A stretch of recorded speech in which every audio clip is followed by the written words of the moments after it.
Here we go. So this is the first one. Yep. Zelda. Good And old then Link. Zelda. Yep. Mr. Kong. Yeah, Mr. Kong. There's the 3 images. Of course, we never saw All right, Zelda so like we'll start with this one here, Dave. Well, first of all, let me say that this is really nice. The lighting is fantastic. I really like the purple hues. It looks like she's on stage. I'm not sure what character that is. She's clearly annoyed, but she looks really good. The only thing I can see off the top of my head, and these are the first time I've seen these, so I haven't had a chance to look at them in detail, are little things like just below her ear, on her front ear, there's a little dot right where the kind of her ear hits her hair. It looks like just like a dust spot or something like that. Now, right along the edge of her hair with her eyes, spending some time with their spot healing brush in toy photography is super important because those small little details magnify greatly. So spending a little bit of time with the spot healing brush and just cleaning those up would do wonders for this photo. But as it stands, it's pretty freaking fantastic. Yeah. Let's move on. All right, here we go. There's Link. Link. Yeah. There's Link, yes. So I really like this one as well. The light's fairly good. There is a few things. One, Link is a bit dark and the background's a little bit light. I would see if I could throw a little bit of light onto Link just to kind of give him some more definition. Even just pointing a little, like a limb cube or something at him and just giving a little bit more definition, kind of have him pop out from the background. Let me see. Let me see if I can just put a mask on him, Dave, and here Give I'll it a hit try. subject, and then you'll tell me how far to go.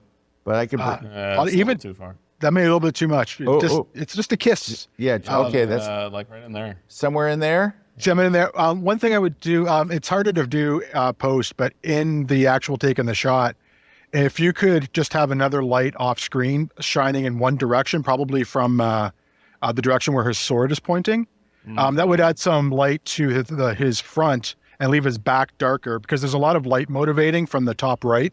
That's kind of where the light source Oh, is. yeah. So letting that come in and give him some more brightness just to that one side of him would kind of give him an extra bit of three-dimensionality. Ah, good call. All right. And the Kong scene. The Kong scene, this is a very busy scene. The colors are interesting. The purples are an interesting choice, although I think it works together as a scene. Clearly, when you're doing toy photography, absolute realism is not the name of the game, but storytelling is. I do like the light rays coming through. I wonder if they used a little bit of a smoke effect or something to kind of let those lights through. The thing I see that is kind of the biggest problem, one, it's a bit noisy. I would maybe clean up the bottom a bit. I think clearly they're going for the damage. King Kong's gone nuts and caused a bunch of damage thing, but it's a little bit too that. So being a little bit more thoughtful on how the debris is placed so it reads a bit clearer would be great. There's 2 lights right at the bottom. It looks like some scaffolding, like where the line of light posts are, and right below that, there's 2 bright lights. Those are a little bit distracting as well. I'm not sure what that's supposed to be. It almost looks like car lights. It looks like car lights. Yeah.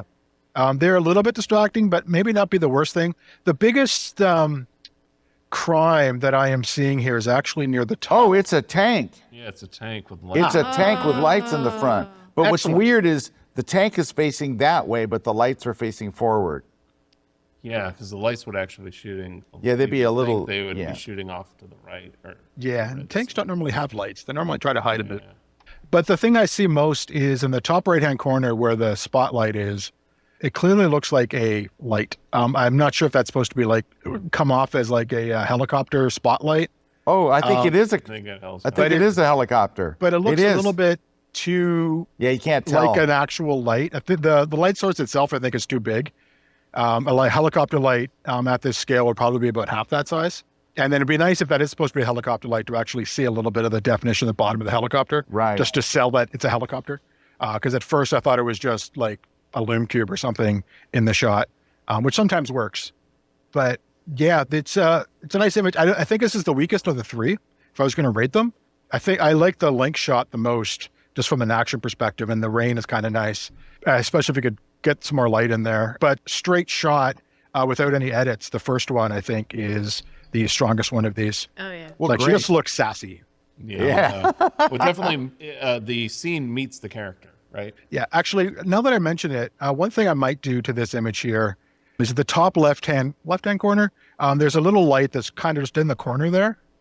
Over I'm not here? sure if that's doing any favors. I might just chop that one out. I think the ones below it, like that are at eye level on the left, are fine. But the top one, I think, kind of draws the eye a little bit too much. I would have a tendency to take that out. That better? Yeah, but that's nitpicking. I think that's definitely not like But damaging Dave, the that's shot. what we do. Right. We're photographers. That's what we do. I We're realize photographers. that, but I don't want to discourage I do. the photographer, because whoever this is clearly doing a bang up job. Wow.